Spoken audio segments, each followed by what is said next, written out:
Et sa saaksid aru, miks on vaja üks liiget lihtsustada, siis ma esitan ühe suvalise näite, mis mulle praegu pähe tuleb.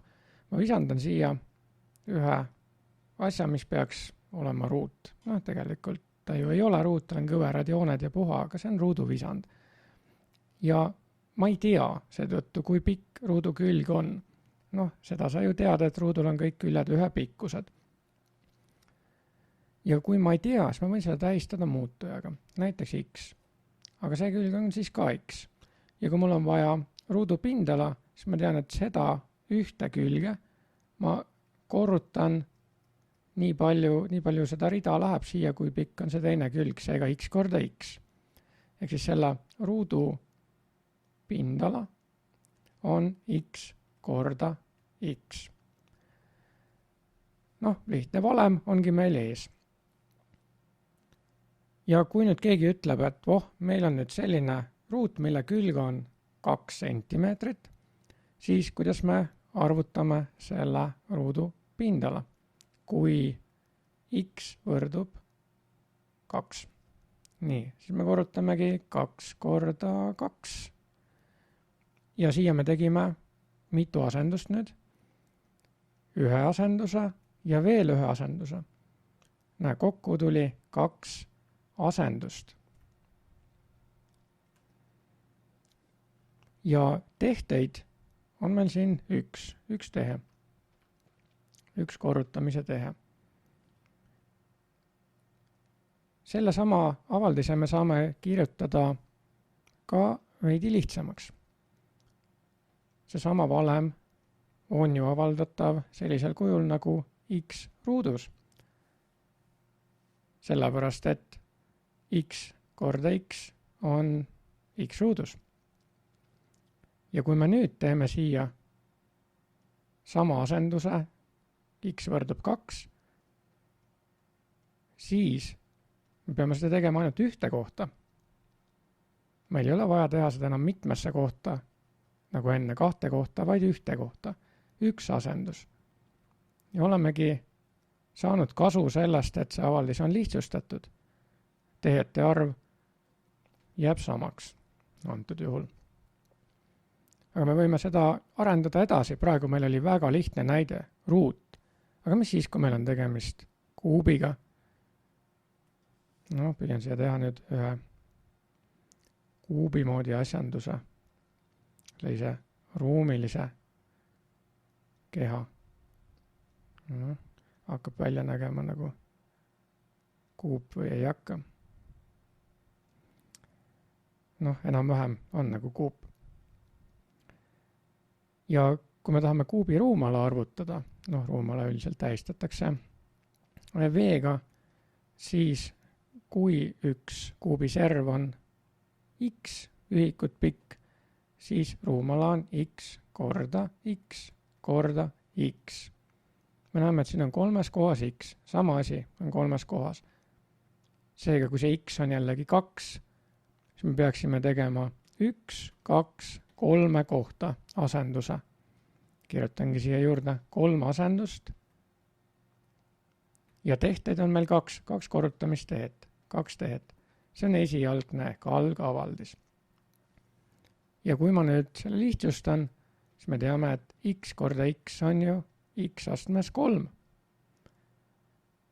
Ja nüüd on siin ainult üks X, millele see arv 2 asemele panna. Ehk siis me oleme saanud 3 asenduse pealt ühe asenduse peale ja mitu tehet 2 tehte asemel on nüüd ainult üks tehe.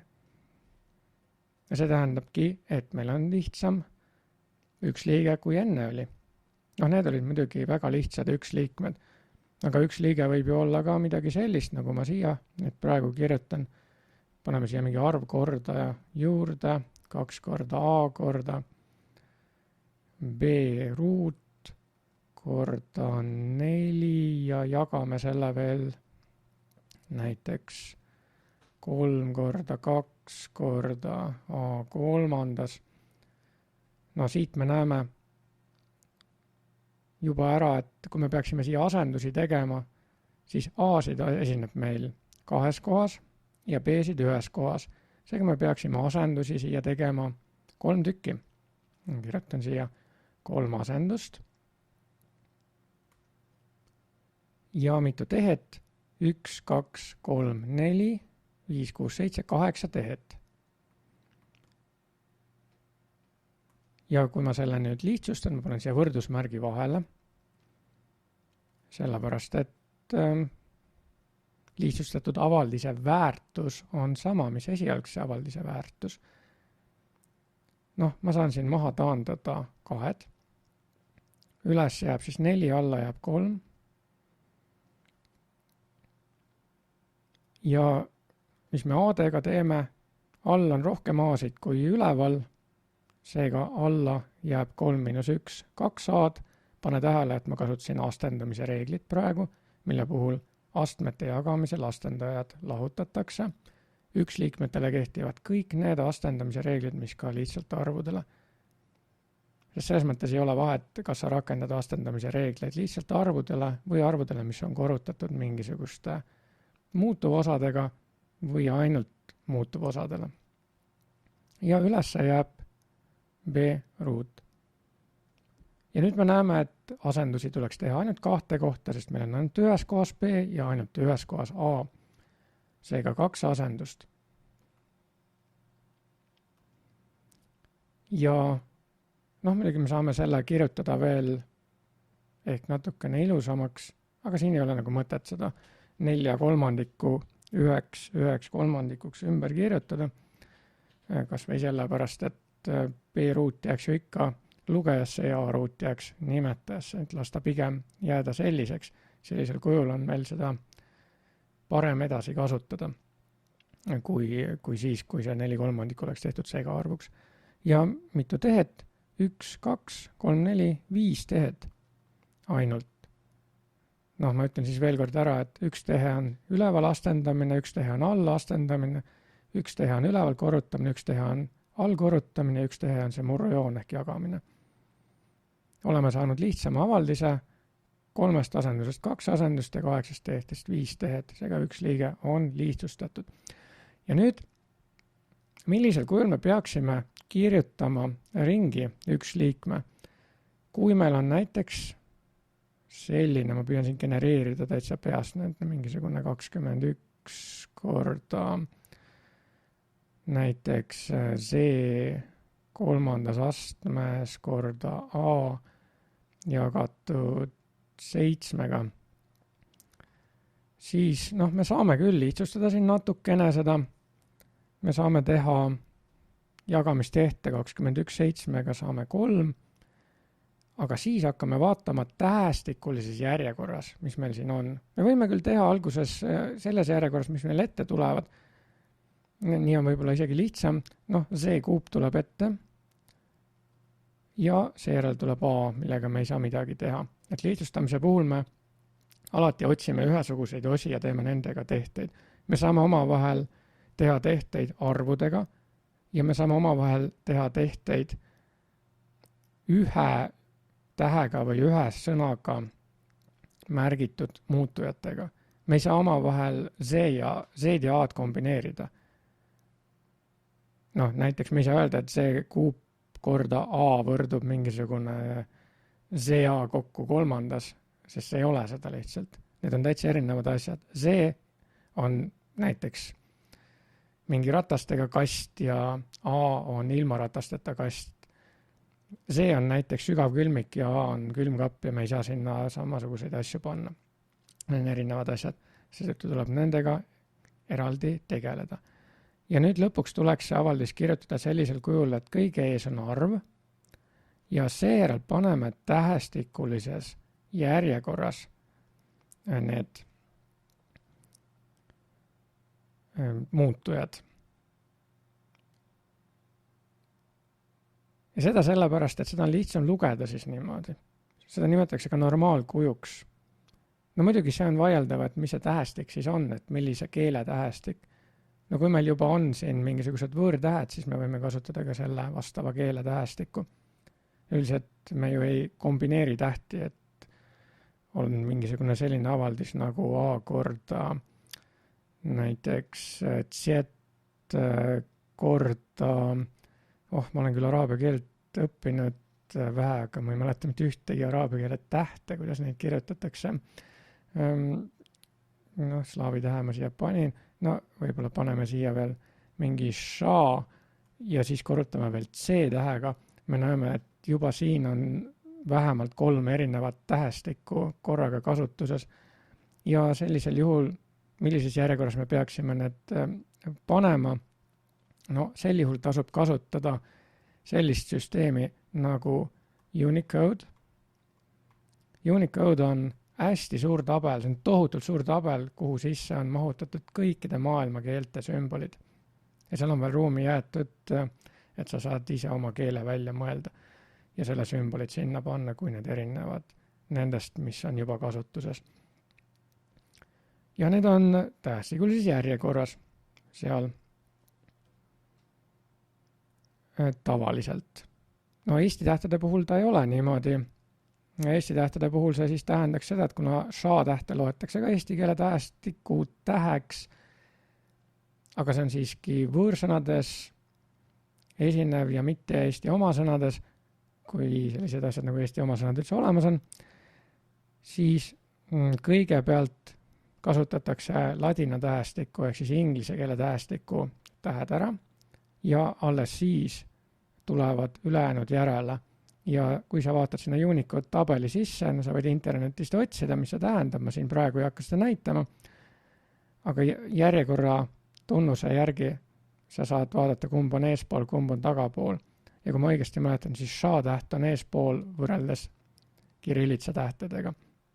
Nii et selle peaks siis ümber kirjutama sellisel kujul AC, ša, C. Üldiselt sellist mikstuuri ei kasutata, vaid on ikkagi ainult ühe tähestiku tähed. Milleks tähistada niivõrd keeruliselt ainuüksi tähtedega krüptograafiliselt tähistamine ongi ju selleks, et asja lihtsamaks teha ja seega me kasutame ainult ühte tähestikku. Niisiis, jäta meelde, selline normaalkuju reegel, kõigepealt arv ja seejärel tähestikulise järjekorras tähed. Ja kui meil on mingisugused sõnad siin, siis paneme need ka tähestikulise järjekorda, et meil ei pea olema siin Z või A, meil võivad olla ka inimene ja õun või vanker. Siis need oleks ka hea panna tähestikulises järjekorras, siis on lihtsam lugeda ja lihtsam aru saada edasises koondamisprotsessis näiteks, mida ma siin antud juhul ei näita, ma näitan praegu räägin ainult üks liikmest, mitte hulk liikmest, mis koosneb mitmest üks liikmest, kus seda siis vaja läheks. Et praegu kasutasin astendamise reegleid, et sa saaksid selle üks liikme võimalikult lihtsaks teha. Ja kuidas sa tead, et sa oled õigesti teinud? Sa saad kontrollida. Vaatame näiteks seda esimest. Mul oli vist punane värv siin. Palju 2 korda 2 teeb kokku 4, eks ole. Ja kõrval on rohelisega 2 ruudus 4. Ja me näeme, et 4 võrdub 4-ga. Kontroll on tehtud. Nii punane kui roheline osa mõlemad said väärtuseks 4.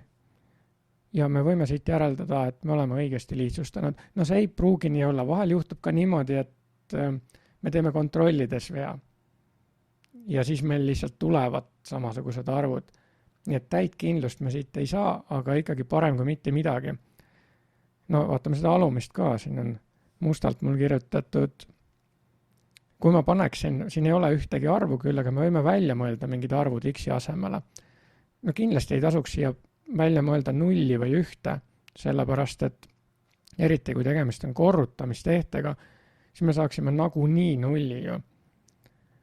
Sõltumata sellest, et kas meil siin mingi asi on kuubis või ruudus. Ja siis lihtsalt me ei saaks piisavat veendumust, et see lihtsustamine on meil õigesti tehtud. Ja ühega korrutamine on ka liiga triviaalne, sealt ka väga palju välja ei tule, nii et me peaksime kasutama võimalikult lihtsat arvu kontrollimiseks, aga sellist, mis ei ole 0 ega 1. Näiteks 2 sobib hästi.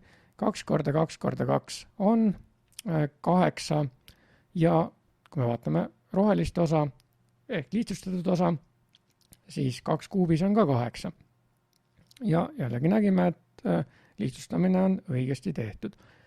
Ja kui nüüd vaadata seda üleval paremal olevat avaldist, siis kui panna nüüd vasakul A asemele mingisugune arv, siis B asemele me peaksime mingit teise arvu panema. Sest kui me paneme ühe ja sama arvu, siis jällegi me ei saa piisavat veendumust. Ja kuna B on siin väiksema suurima astendajaga kui A, siis tasub A asemele võtta kontrolliks mingi väiksem arv kui B jaoks, see on lihtsam arvutada. No näiteks oletame, et A on 3 ja B on 2. Kui A on 3, siis üles tuleb 2 korda 3 on 6, korda nüüd B oli 2, eks ole, 2 ruudus on 4, 4 korda 6 on 24 ja 24 korda 4 on 96, tuleb ülesse. Ja alla siis 3 korda 2 on 6 ja siis 3 kuubis on 27 ja 6 korda 27, 120 pluss 42, 162. Nii et me saame mis ta siis nüüd tuli, 96, 162, saame taandada 48, 80 ühendikku, kui ma nüüd õigesti arvutasin, saame veel kord taandada näiteks 3-ga ja saame 16 27. Ja vaatame nüüd, kas me paremale sinisesse ossa saame ka 16 27. Ma kirjutan selle siia välja 16 27, kui ma nüüd õigesti arvutasin, aga ma ei ole kindel selles, sest ma võisin ka arvutuses teha vea. Nii, siis parem pool. B oli meil 2, eks ole, 2 ruudus 4 korda 4 on 16, tõepoolest üles sain 16. Kui ma nüüd alla saan 27, siis ma olen järelikult teisenduse õigesti teinud. Nii, A oli meil 3, 3 ruudus on 9, 9 korda 3 on 27. Ja näeme, et vasak pool võrdub parema poolega, õigemini algavaldis, omab samasugust väärtust nagu lõppavaldis ja seega võime piisava veendumusega öelda, et teisendus on tehtud õigesti. Ja samamoodi saame kontrollida seda viimast. Z on kõrgema astmega kui A, seega Z jaoks tasuks võtta väiksem arv. Võtame, et Z on 2 ja A on 3. No ma kirjutan selle nüüd siia alla välja ka, siis on paremini näha. Oletame, et Z võrdub 2 ja A võrdub 3. Noh, siis tuleks algavaldisest 21 korda 2 kuubis korda 3 ja selle kõik jagame 7-ga. Ja mis me saame? Saame siin otse taandada 21 7-ga on 3, 2 kuubis on 8, 8 korda 3 on 24 ja 24 korda 3 on 72. Ja see lihtsustatud kuju oleks siis selline nagu 3 korda 3 korda 2 kuubis. See tuli nüüd natukene pahasti. 2 kuubis ja 2 kuubis on 8 korda 3 on 24 korda 3 on 72. Ja taas oleme saanud sama tulemuse, teisendus on tehtud õigesti.